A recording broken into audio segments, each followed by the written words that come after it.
This is the impossible object. It's a sheet of paper that has this piece of paper sticking off of it and can be folded either direction to cover the rectangle below. Now we know that's not possible, so if you want to know how it's working, check this out. With a new sheet of paper, fold it in half. Open your fold, and then estimate where the center is. I'm going to cut from this edge all the way to the center, or flip it around, and now I'm going to cut halfway through this side and halfway through this side, not passing over that center line.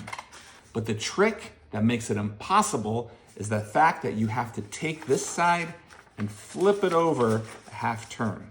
Now, when we do that, this middle piece that we cut apart is able to fold either way to cover the opening, making this paper an impossible object that you can only make if you know the simple trick with a twist and a turn.